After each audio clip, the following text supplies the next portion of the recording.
1,00,000 మంది శివభక్తులతో కలిసి మహారుద్రాక్ష పూజలో పాల్గొనండి. వెంటనే కాల్ చేసి మీ పేరును నమోదు చేసుకోండి.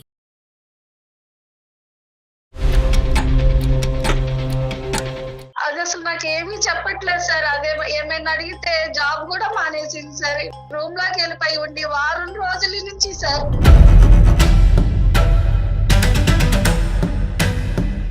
పెళ్లి విషయమే సార్, పెళ్లి ఒకటే సార్. మాకు చుట్టాలు పక్కాలు కూడా ఎవరు సార్, మాకు మంచి చెడు చెప్పే వాళ్ళు కూడా ఎవరూ లేరు సార్. నాకేమన్నా అయిపోతే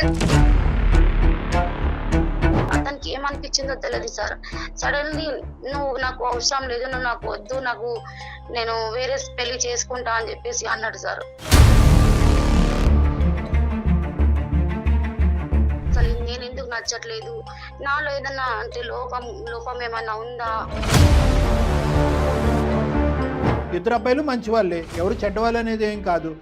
కానీ సగం దూరం ప్రయాణం చేసిన తర్వాత నిన్ను ఈ విధంగా చేసి వెళ్ళిపోవటం అనేది, ఈ అబ్బాయిల మీద నాకు నమ్మకమే లేదు. నాకు అసలు ఎవరొద్దు, ఎవరి ముఖం చూడను అని చెప్పేసి నేను లోపలికి వచ్చేసి నేను బాధపడుతున్నాను మేడం.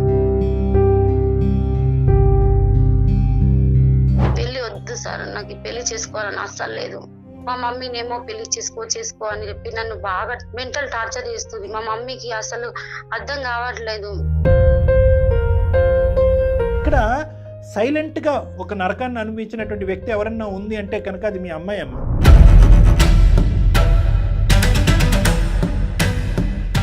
ఆ అమ్మాయి ఇదివరకు జరిగినటువంటి తండ్రికి సంబంధించిన జ్ఞాపకాల్లో తేరుకోలేదు, ప్రేమించిన వాడు నట్టేట్టు ముంచినటువంటి జ్ఞాపకాల్లో తేరుకోలేదు. పిల్లలు కన్నా తర్వాత కానీ పిల్లలు కనకముందు కానీ అర్ధాంతరంగా నన్ను వదిలేసిపోతే కనుక అప్పుడు ఒక డివోర్సీ లాగా జీవితాంతం బ్రతికేదానికంటే ఇప్పుడే ఒంటరిగా బ్రతకడం బెటర్ కాదా డాక్టర్ గారని మీ అమ్మాయి ఒక ప్రశ్న అడుగుతుంది. నమస్తే కళ్యాణ్ గారు. నమస్తే మేడం. విజయ అని ఒక తల్లి మనకి ఇమెయిల్ చేశారండి. కూతురికి సంబంధించి తన జీవితం ఏమైపోతుంది, ఎటు వెళ్తోంది, తన అర్థం కాక తన మాట వినట్లేదు, దయచేసి డాక్టర్ గారితో మాట్లాడించండి, నా కూతురు జీవితం అగమ్య గోచరం అయిపోతుంది కూతురు గురించి మెయిల్ చేశారండి. విజయ ఆవిడ పేరు. ఒకసారి మాట్లాడదామండి. Sure madam.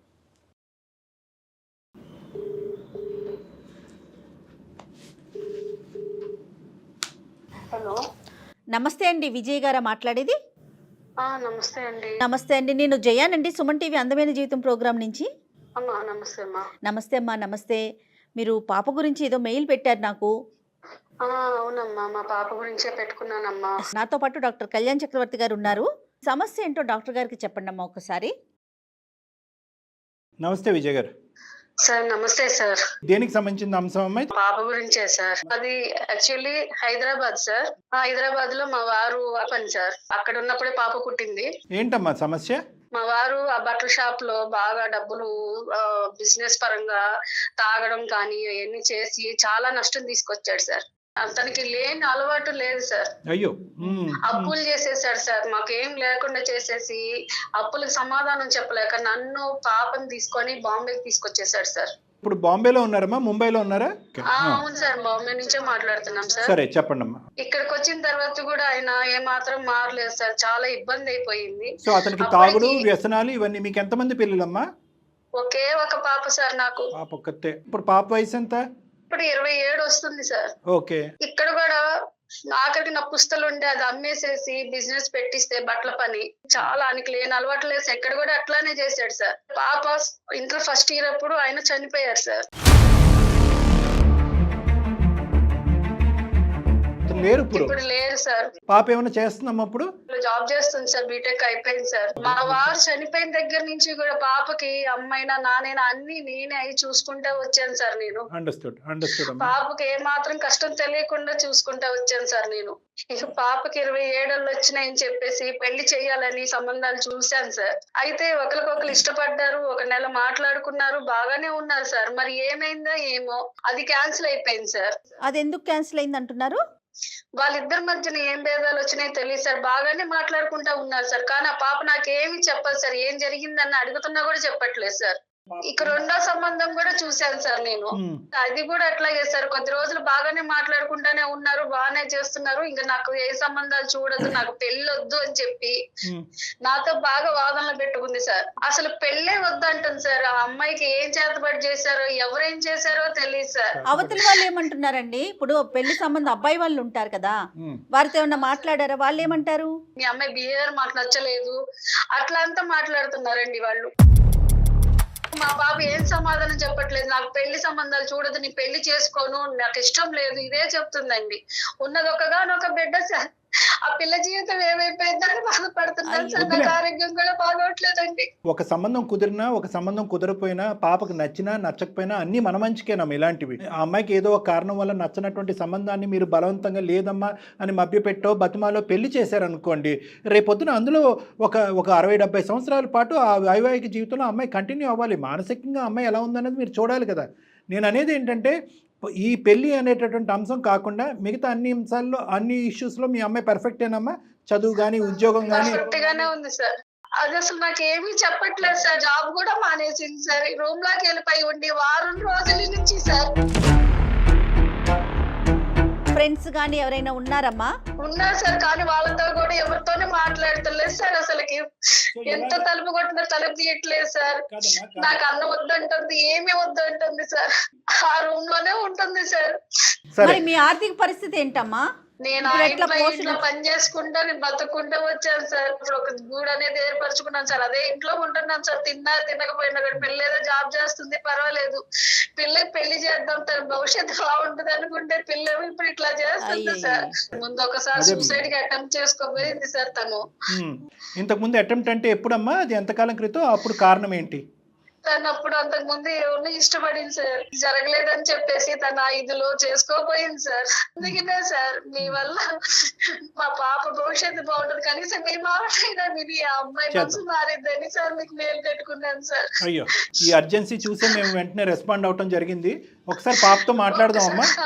మాట్లాడిస్తాను సార్, నేను మాట్లాడిస్తాను సార్. మాట్లాడిపించండి అమ్మా. ఒక్క నిమిషం సార్. ట్రై చేయండి అమ్మా, ట్రై చేయండి. కీర్తన, అమ్మా కీర్తన, ఒక్కసారి తలుపు తీయమ్మా. మా అమ్మ కదా, ఒక్కసారి అమ్మా, మా అమ్మ కదా, ఒక్కసారి తలుపు తీయమ్మా. మన చుట్టాలన్నమ్మ, ఒక్కసారి మన చుట్టాలతో మాట్లాడుతురా అమ్మ, ఫోన్ మాట్లాడుతురా అమ్మ. తల్లి మా అమ్మ కదా, బంగారు తల్లి, ఒక్కసారి రా తల్లి, మాట్లాడుతురా అమ్మా. కీర్తన, హలో, ఎవరు? అమ్మ అదే ఇందాక అమ్మ చెప్పారు కదమ్మా, మేము మీ చుట్టాలని చెప్పారు, బంధువులని చెప్పారు. కానీ వాస్తవానికి మేము మీ బంధువులం కాదమ్మా, ఉన్నది ఉన్నట్టుగా చెప్పాలి, నిజంగా నిజాయితీగా మాట్లాడాలి. కాబట్టి ఇది అందమైన జీవితం అనేటటువంటి ఒక కార్యక్రమం అమ్మ. నా పేరు డాక్టర్ కళ్యాణ్ చక్రవర్తి. నాతో పాటు మన జయ మేడం కూడా ఉన్నారు, సీనియర్ హోస్ట్ ఆవిడ. సో ఏంటంటే అమ్మ చాలా బాధతో మాకు ఒక ఈమెయిల్ పంపించడం జరిగిందమ్మా. నా కూతురు నా చెప్పిన మాట వినట్లేదు, చాలా విపరీతమైనటువంటి డిప్రెషన్లో ఉంది, తిండి తినట్లేదు, తను రూమ్లోంచి బయటికి రావట్లేదు, ఉద్యోగం కూడా మానేస్తుందని చెప్పి ఇంతకుముందు సూసైడ్ అటెంప్ట్ కూడా చేశారని చెప్పింది అమ్మ. నీ బాధ ఏంటి అనేటటువంటి నీ వివరం తెలుసుకోవడానికి మేము కాల్ చేసామమ్మా. ఎలా ఉన్నావమ్మా? ఏంటి నీ పరిస్థితి? అంటే నాకు మ్యారేజ్ అంటే, నువ్వు తెలుగులో ఫ్లూయెంట్గా మాట్లాడగలవమ్మా? మీకు ఎలా వస్తే అలా మాట్లాడండి, పర్వాలేదండి, మీ కన్వీనియంట్. చెప్పు నాన్న. నాకు మ్యారేజ్ అంటే ఇష్టం లేదండి, పెళ్లి చేసుకోవాలని లేదు నాకు. పెళ్ళే ఇష్టం లేదు, పెళ్లి వద్దు. మా డాడీ మమ్మల్ని చాలా ఇబ్బంది పెట్టేవాడు, చాలా టార్చర్ చేసేవాళ్ళు. అంటే ఏమన్నా ఇంట్లో డబ్బులు ఉన్నాయి తీసుకెళ్లిపోవడం, ప్యాకాటడం, అట్లాంటి పనులు చేసి మమ్మల్ని చిత్రహింసలు పెట్టేసిండండి. అప్పటి నుంచి నాకు మ్యారేజ్ చేసుకోవాలని అసలు లేదండి. అంత చిన్న వయసులోనే నీకు ఫ్యామిలీ మీద, మ్యారేజ్ మీద ఒక ఇష్టం అనేది పోయింది? ఇష్టం అనేది పోయిందండి. మరి జాబ్ ఎందుకు మానేసావు? జాబ్ నేను జాయిన్ అయినప్పుడు ఒక అబ్బాయి ఉండే అండి. అబ్బాయి నన్ను అంటే చాలా నమ్మించిండు. ఒక 6 months వరకు మేమిద్దరం ట్రావెల్ చేసినాం. కాదు నాన్న, ఇప్పుడు పెళ్ళంటే ఇష్టం లేదన్నావు, నీకు మగవాళ్ళ మీద కోపం అన్నట్లుగా మాట్లాడావు. మరి ఈ అబ్బాయికి ఎట్లా అట్రాక్ట్ అయ్యావు? ఆ అబ్బాయి అంటే మా ఆఫీస్ లోనే పనిచేసేవాడు. ఓకే. నాకు అంటే అతను నాకు నమ్మకం కలిగేలా నాతో క్లోజ్ గా ఉండేవాడు. కారణం ఏంటమ్మా మీరిద్దరు విడిపోవటానికి? అతనికి ఏమనిపించిందో తెలియదు సార్. సడన్లీ నువ్వు నాకు అవసరం లేదు, నువ్వు నాకు వద్దు, నేను వేరే పెళ్లి చేసుకుంటా అని చెప్పేసి అన్నాడు సార్. అలా అనేసరికి నాకు చాలా బాధేసింది సార్. ఆ, ఈ అప్పటికి అనుకున్నా ఏ అబ్బాయి అయినా ఇంతేనా అని అనుకున్నా సార్. అమ్మా అందుక ఉద్యోగం మానేసింది మీరు? అవును సార్. అందుకే ఇక నాకు అరే ఇంత ఈజీగా ఒక అబ్బాయి మోసం చేస్తారా అనిపించింది. దానివల్ల నేను సూసైడ్ అటెంప్ట్ కూడా చేసుకోబోయినా సార్. అయ్యో, అమ్మ ఒక్కతే ఉంది కదా, నువ్వు అట్లా చెయ్యొచ్చా? అది ఏదో మెంటల్ గా అట్లా వెళ్ళిపోయినా మేడం నేను.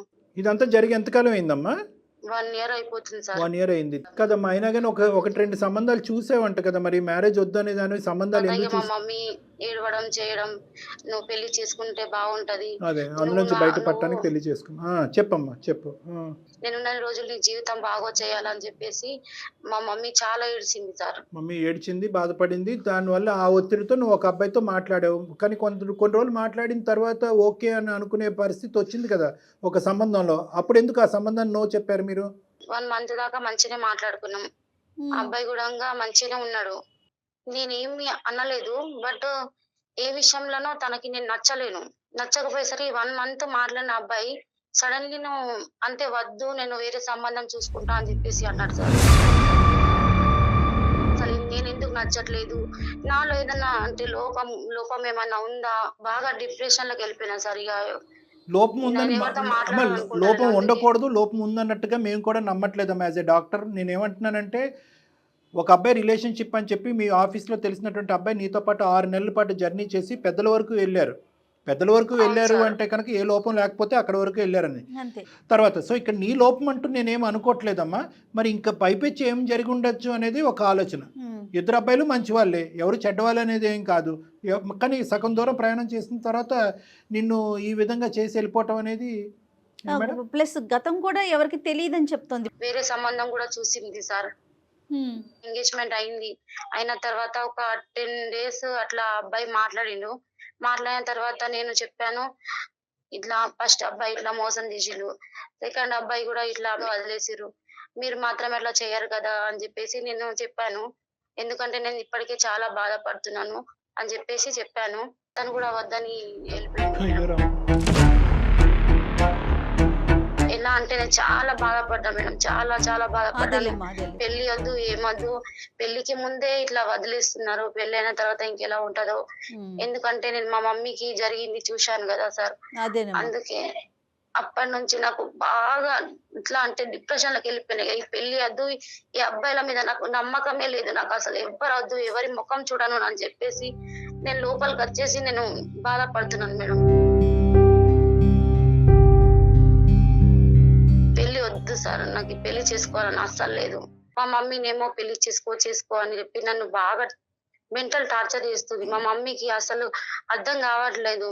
నాకు బాధగానే ఉందమ్మా. అంటే ఏంటంటే పెళ్ళి అనేటటువంటి టాపిక్తో ఉద్యోగం పోయింది, నువ్వు మానసికంగా ఏంటంటే కంప్లీట్గా ఒక డిప్రెషన్లోకి వెళ్ళిపోయి, ఒక రూమ్లోకి వెళ్ళిపోయి, ఇప్పటి వరకు లేనటువంటి తల్లి కూతుర్ల మధ్యన ఉండే భేదాభిప్రాయాలు అన్నీ, అమ్మకు నువ్వు, నీకు అమ్మ. అంటే ఒక పెళ్లి గురించి నిజంగా ఈ విధంగా ముందుకెళ్ళాలా అనేది నాకు అర్థం కావట్లేదు నిజంగానే. అంటే అమ్మ ఒకటి కొన్ని సంఘటనల నిమిత్తం పెళ్ళి అనేటటువంటిది ఇది కాదు. ఇంకొక 2 అబ్బాయిలు ఒక 2 సంబంధాలు వచ్చి ఆ 2 సంబంధాలతో నువ్వు మాట్లాడే వాళ్ళు అకారణంగా దూరం అయిపోయినా కూడా పెళ్ళి అనేటటువంటి బంధం వద్దు, పెళ్లి చేసుకుంటే కనుక మగవాళ్ళందరూ ఇలాగే ఉంటారు, అర్ధాంతరంగా జీవితంలో మధ్యలో నట్టేటు ముంచేసి వెళ్ళిపోతారు, మా నాన్నలాగే ప్రవర్తిస్తారు, మా నాన్నలాగే అలవాట్లు ఉంటాయి అనే కాన్సెప్ట్ అనేటటువంటిది నీకున్న చిన్న ప్రపంచంలో చాలా పెద్ద కాన్సెప్ట్ అమ్మ. నువ్వు అంత దూరం ఆలోచించవలసినటువంటి అవసరం లేదు. కానీ ఇక్కడున్న పరిస్థితుల్లో వాస్తవానికి నీకంటే నేను అమ్మకి కౌన్సిలింగ్ ఇవ్వాలి అని అనుకుంటున్నా. మమ్మీకి నీ మనసులో ఏ బాధ ఉందనేది అమ్మకు అర్థమయ్యేటటువంటి విధంగా అమ్మకి చెప్పాలి. ఎందుకంటే అమ్మ ఒక్కటే నాన్న యొక్క బాధను అనుభవించలేదు, నువ్వు కూడా అనుభవించావు. దానివల్ల నీకు మ్యారేజ్ మీద ఎటువంటి ఒక దురాభిప్రాయం మేడం, ఒక దురాభిప్రాయం పడింది. మగవాళ్ళ మీద ఎటువంటి దురాభిప్రాయం పడింది. అక్కడ నాన్నని చూసావు, ఇక్కడ 3 మగాళ్ళని చూసావు. అందరు మగాళ్ళు ఇలాగే ఉంటారు, అర్ధాంతరంగా ఇలా మధ్యలో నడిబజార్లో వదిలేసి పోతారు అనేటువంటి నీ కాన్సెప్ట్ని మార్చవలసినటువంటి సమయం సందర్భం వస్తుందమ్మా. కానీ ఇప్పుడు కాదు. ఇద్దరికి కూడా కౌన్సిలింగ్ కావాలి. కానీ ఫస్ట్ అమ్మకు కొన్ని నేను వివరాలు చెప్పాలి అనుకుంటున్నాను. అమ్మ పక్కనుంటే ఒకసారి ఫోన్ ఇయ్యమ్మ. అమ్మ పాపను కూడా పక్కన పెట్టుకోండి అమ్మ. ఇద్దరు వినండి నా మాట, నేను చెప్పేది ఒక్కసారి.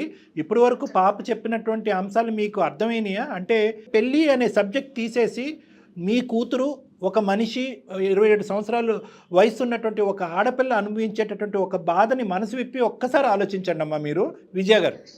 సార్ నేను ఇక్కడ చెప్పేది ఏంటంటే పెళ్ళి అనే కాన్సెప్ట్ కాసేపు తీసి పక్కన పెడదాం. మీరు ఎంత నరకాన్ని అనుభవించారో, ఎంత మానసికపరమైన క్షోభను అనుభవించారో దానికి సమపాలల్లో మీ అమ్మాయి కూడా అనుభవించింది. ఎటొచ్చి మీరు బయట ప్రపంచానికి చెప్పుకున్నారు, అరే ఒక భారీగా మీరు ఇంత అనుభవిస్తున్నారు అని చెప్పి మీరు ఒకటి బయట ప్రపంచానికి చెప్పుకున్నారు, మీ బాధని నలుగురికి ఏదైనా చెప్పుకుని చూపెట్టారేమో. కానీ ఇక్కడ సైలెంట్గా ఒక నరకాన్ని అనుభవించినటువంటి వ్యక్తి ఎవరన్నా ఉంది అంటే కనుక అది మీ అమ్మాయి అమ్మ. కేవలం తండ్రి అనేటటువంటి వ్యక్తి ఇలా ఉంటాడు అనేదే కాకుండా ఫ్యూచర్లో నేను మ్యారేజ్ చేసుకుంటే భర్త అనేవాడు కూడా ఇలాగే ఉంటాడనే కాన్సెప్ట్, ఆ బీజం ఈ అమ్మాయికి అప్పుడే పడిపోయింది. ఇది మీరు దయచేసి మీరు అర్థం చేసుకోవాలి పెద్ద మనసుతో. ఓకే, ఇది నెంబర్ 1. నెంబర్ 2 ఏమైంది అంటే ప్రేమించినటువంటి వ్యక్తి ఒకలాగే ప్రవర్తించాడు. అరేంజ్డ్ మ్యారేజ్ చేయాలి అనేటటువంటి తాపత్రయంతో ఎంగేజ్మెంట్ చేసుకున్న తర్వాత ఒక వ్యక్తి నెల రోజుల తర్వాత పారిపోయాడు. అంటే ఏది కరెక్ట్? ఇంకా అంటే తండ్రి పాత్రలో చూసినటువంటి వ్యక్తి కరెక్ట్గా లేడు, ప్రేమించినటువంటి వ్యక్తి అర్ధాంతరంగా. ఇప్పుడు ఆ అమ్మాయి ఏమనుకుంటుంది, నాలో ఏమైనా లోపం ఉందా సార్, ఎవడికి వాడు వచ్చాడు మాట్లాడుతున్నాడు ఎందుకు వెళ్ళిపోతున్నాడు కూడా చెప్పట్లేదు, అట్లీస్ట్ కారణం చెప్పి వెళ్ళిపోయినా కూడా నేను జీర్ణించుకునేటటువంటి పొజిషన్లో ఉంటాను, నన్ను నేను సరిదిద్దుకుని ముందుకెళ్తాను, కారణం కూడా చెప్పకుండా అకారణంగా ప్రేమించిన వాడు వెళ్ళిపోయాడు, ఎంగేజ్మెంట్ చేసుకుని దగ్గరుండి ఎంగేజ్మెంట్ చేసుకున్న వాడు కూడా వెళ్ళిపోయాడు. ఇంకొక వ్యక్తి నాలో ఏమన్నా లోపం ఉంది అంటే కనుక నీలో ఏం లోపం లేదు కానీ నువ్వు నాకు వద్దు అని చెప్పి వెళ్ళిపోయాడు. రేపొద్దున పెళ్ళి అయిన తర్వాత ఈ ముగ్గురు లాంటి వాళ్ళు ఎవరైనా నా కర్మకాలి నా జీవితంలో ఎవరైనా ప్రవేశిస్తే కనుక, పిల్లలు కన్నా తర్వాత కానీ పిల్లలు కనక ముందు కానీ అర్ధాంతరంగా నన్ను వదిలేసిపోతే కనుక అప్పుడు ఒక డివోర్స్ ఇలాగ జీవితాంతం బ్రతికేదానికంటే ఇప్పుడే ఒంటరిగా బ్రతకడం బెటర్ కాదా డాక్టర్ గారని మీ అమ్మాయి ఒక ప్రశ్న అడుగుతుంది. ఈ ప్రశ్నని మనం లోతుగా ఆలోచించాలమ్మా. ఆ అమ్మాయికి పెళ్ళి అంటే అయిష్టత, లేదంటే ఈ అమ్మాయి మానసికంగా తేరుకోవటానికి మనం అవకాశం ఇవ్వకుండా పెళ్ళి అనేటటువంటి సబ్జెక్ట్ని ఆ అమ్మాయి మీద బలవంతంగా రుద్దేటటువంటి ప్రయత్నం చేస్తున్నావా? ఇక్కడ మానసికంగా ఫస్ట్ మీ అమ్మాయి యొక్క మెంటల్ స్టేట్ని మీరు ఆలోచించండి.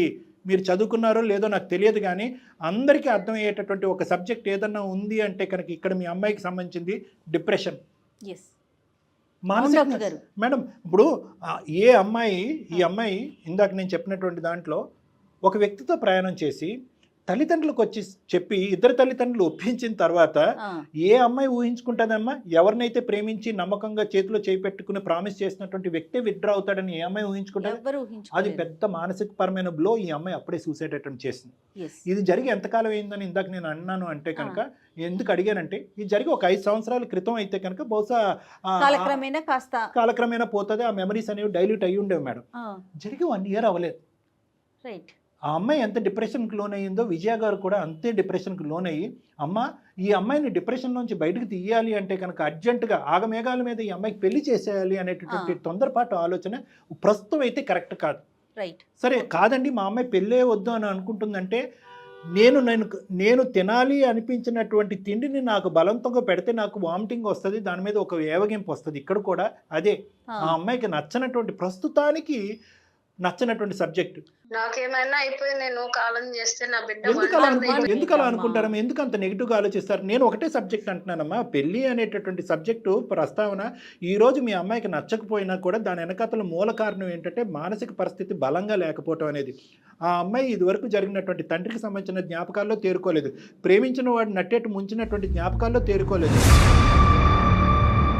ఎంత మానసిక పరమైన క్షోభం అది. ఫస్ట్ నేనేమంటానంటే ఈ అమ్మాయినే కాదమ్మా, చాలామంది ఈ మధ్యకాలంలో తల్లిదండ్రులు నా దగ్గర తీసుకొస్తున్నారు మేడం. 27, 28, 30, 31, 32 ఆడపిల్లల్ని అబ్బాయిని కూడా తీసుకొచ్చి మా ఎదురుగుంట కూర్చోపెడుతున్నారు. ఏమని కూర్చోపెడుతున్నారు? సార్ ఈ అమ్మాయి కానీ ఈ అబ్బాయి కానీ పెళ్ళే వద్దంటున్నారండి.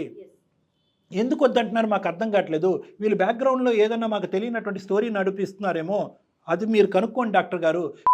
కి సంబంధించినటువంటి అంశాల్లో కూడా వీళ్ళకి ఏమైనా లోపాలు ఉన్నాయేమో, ఇవి మాకు తెలియకుండా అంటే మీ తల్లిదండ్రులుగా ఒక్కసారి కూర్చుని పెళ్ళి అనేటటువంటి సబ్జెక్ట్కి మానసిక పరమైనటువంటి పరిస్థితికి మానసిక పరమైనటువంటి రెడీనెస్ అంటూ ఉంటాం, మెంటల్ రెడీనెస్ అంటాం. ఎందుకంటే మీ తర్వాత అతి పెద్ద వ్యక్తి ఎవరన్నా ఉన్నారంటే బహుశా మీతో చేసినటువంటి ప్రయాణం కంటే ఒక బయట ఉండేటటువంటి ఒక వ్యక్తితో జీవితాంతం ప్రయాణం చేయాలి అనే కాన్సెప్ట్ గురించి ఈ రోజుల్లో అబ్బాయిలు అమ్మాయిలు చాలా లోతుగా ఆలోచిస్తున్నారు అనేది తల్లిదండ్రులు అందరూ ఆలోచించారు. ఏదో ఈ వయసు వస్తే కనుక ఒక తంతు అయిపోతుంది కాబట్టి అనుకోవటం కంటే వాళ్ళకి కూడా దానికి సంబంధించినటువంటి నిర్ణయం తీసుకునే దాంట్లో ఒక అవకాశం, ఒక ఆలోచన, ఒక ఆపర్చునిటీ ఇవ్వండి. దానికి మెంటల్ ప్రిపేర్డ్నెస్ అంటూ ఉంటారు. ఇప్పుడు ఇక్కడ పెద్ద సబ్జెక్ట్ ఏంటంటే పెళ్లి మీద మీ అమ్మాయికి అయిష్టత ఏం కాదమ్మా. ప్రతి టర్నింగ్లోని ఆ అమ్మాయికి ఒక నెగిటివిటీ వచ్చింది కాబట్టి దానికి ఒక ఏవగింపు వచ్చేసింది. 2 సబ్జెక్టుల మీద ఏవగింపు వచ్చింది. ఒకటి పెళ్ళి, రెండోది మగవాళ్ళ మీద. ఇప్పుడు మీరు బలవంతంగా ఇదే పీరియడ్లో ఇంకోటి తీసుకొచ్చేసి ఒక్కొక్క దాని మీద ఒక ఫెయిలియర్ మీద ఒక ఫెయిలియర్ ఇలా రిపీటెడ్ చూశారనుకోండి, అదిగోండి 3 కాదు 5 కాదు 10 మంది అబ్బాయిలు అందరూ ఇలాగే ప్రవర్తించారని చెప్పి ఇంకా ఏవగింపుకి వచ్చేసి ఇంకా అమ్మాయి దండం పెట్టేసి విత్డ్రా అయిపోతుంది. సో మీరు ఇక్కడ అర్థం చేసుకోవాల్సింది ఏంటంటే మీకు నేను ఇచ్చేటటువంటి కౌన్సిలింగ్ ఏంటంటే దయచేసి పాజ్ కాసేపు ఆగండి, ఆలోచించండి, తొందరపడద్దు, ఆదరపడద్దు, కంగారు పడద్దు. పెళ్ళి అనేటటువంటిది సబ్జెక్ట్ ఇమీడియట్గా నెక్స్ట్ 6 monthsలో ఏదో తీసుకొచ్చి చేసేటంటే కనుక అది పెళ్ళి ఒకటే కాదు, పెళ్ళితో పాటు ఒక కంటిన్యూడ్ రిలేషన్షిప్, ఒక జీవితాన్ని కూడా నిలబెట్టవలసిన బాధ్యత మీద ఉంటుంది. ఇదే డిప్రెషన్, ఇదే యాంగ్జైటీతో చాలామంది బలవంతంగా పెళ్లి చేసినటువంటి ఆడపిల్లలు, అబ్బాయిలు 6 నెలలు నిండపుందే గుడ్ బై చెప్పి విత్డ్రా అయిపోయారు. ఎందుకు అంటే కనుక పెళ్లి తర్వాత చాలా ఉంటాయి, భార్యాభర్తల సంబంధం ఉంటుంది, ఈ అమ్మాయి వెళ్ళి ఆ కుటుంబంలో కలవలసినటువంటి అవసరం ఉంటుంది, అక్కడ ఛాలెంజెస్ ఫేస్ చేయవలసినటువంటి అవసరం ఉంటుంది. ఇప్పుడున్నటువంటి మీ కీర్తన యొక్క మానసిక పరిస్థితిలో అస్సలు ఆ జర్నీ చేయగలదనే నమ్మకం నాకైతే లేదమ్మా, ప్రస్తుతానికైతే లేదు. ఫస్ట్ మీరేంటంటే ఆ అమ్మాయి మనసులో ఉన్న భావాన్ని పక్కన కూర్చొని అర్థం చేసుకోండి. మీరు ఉదయం లేచిన దగ్గర నుంచి సాయంత్రం వరకు పెళ్ళి సంబంధం, ఆ అమ్మాయి పరిస్థితి ఏంటి, ఆ అమ్మాయి ఏం చెప్పాలి అని అనుకుంటుంది, ఆ అమ్మాయి బాధ ఏంటి, ఒక తల్లిగా మీరు ఆ అమ్మాయి గోడు వినండి. ఆ అమ్మాయి బాధ ఏంటన్నది కడుపు విప్పి చెప్పేటటువంటి ఆ బాధను మీరు వినండి. తాత్కాలికంగా పెళ్ళి అనే సబ్జెక్ట్ తీసి పక్కన పెట్టేసేయండి. ఈరోజు మీరు పెళ్ళి అంటే అమ్మాయి కాదు, ఒక పెద్ద బూతులా అనిపిస్తుంది. కాబట్టి కొంతకాలం మీరు ఏం చేస్తారు అంటే ఒక తల్లి కూతురులాగా ఈ పెళ్ళి అనే ప్రస్తావన రాకముందు, ఆ తండ్రి చనిపోయిన తర్వాత మీరు ఎలా అయితే బలంగా ఒకరికొకరు తోడుగా ఉన్నారో ఫస్ట్ ఆ సబ్జెక్ట్ గురించి మాట్లాడుకోండి. ఒక తల్లి కూతుర్ల మధ్యన ఉండేటటువంటి సహసిద్ధమైనటువంటి డిస్కషన్స్, మీకు ఉండేటటువంటి సాధక బాధకాలు, మీకున్న ఆరోగ్య పరిస్థితులు, ఆ అమ్మాయికి ఉండే ఉద్యోగ అవకాశాలు, ఇలాంటి సబ్జెక్ట్ గురించి మాట్లాడుకోండి. ఆ అమ్మాయిని కాస్త మానసికంగా తేరుకునేటటువంటి అవకాశాన్ని ఇవ్వండి. ఆ అమ్మాయికి అర్జెంటుగా కౌన్సిలింగ్ కానీ ట్రీట్మెంట్ కానీ కావాలి. దానికి సంబంధించినటువంటి తోడ్పాటు నా దగ్గర తీసుకున్నా సరే అమ్మా, లేదు మీరు ముంబైలో ఉండాను అంటే కనుక అక్కడ నాకు కొన్ని కాంటాక్ట్స్ ఉన్నాయి, ఆ కాంటాక్ట్స్ అన్నా నేను మీకు పంపించడం జరుగుతుంది. ఆ అమ్మాయిని కౌన్సిలింగ్కి తీసుకెళ్ళండి, ఆ డిప్రెషన్ పరమైన కౌన్సిలింగ్ తీసుకెళ్ళండి ఇమీడియట్గా. ఎందుకంటే మళ్ళీ మనం అనుకోవటానికి లేదమ్మా, ఒక్కసారి సూసైడ్ అటెంప్ట్ చేసినటువంటి వాళ్ళు మనం ఎంత కౌన్సిలింగ్ చేసినా కూడా ఇంకొక తప్పుడు ఆలోచనతో మళ్ళీ ఆ డైరెక్షన్లో వెళ్ళటానికి చాలా అవకాశాలు ఉంటాయి. ఒక సూసైడ్ అటెంప్ట్కి, ఇది చాలా ప్రేక్షకులు అందరికీ చెప్తున్నాను, సూసైడ్ అటెంప్ట్కి ఏంటి సార్ పెద్ద రిస్క్ ఫ్యాక్టర్ అని చాలామంది అడుగుతూ ఉంటారు. ఏంటి సార్ ఏం చూస్తే కనుక ఒక వ్యక్తి సూసైడ్ చేసుకుంటారని మనం చెప్తే కనుక, ఒకటి సూసైడ్ చేసుకుంటాననే వార్నింగ్, రెండోది ఇంతకుముందు సూసైడ్ అటెంప్ట్ చేసుకోవటం. ఈ రెండు చాలా పెద్ద రిస్క్ ఫ్యాక్టర్స్.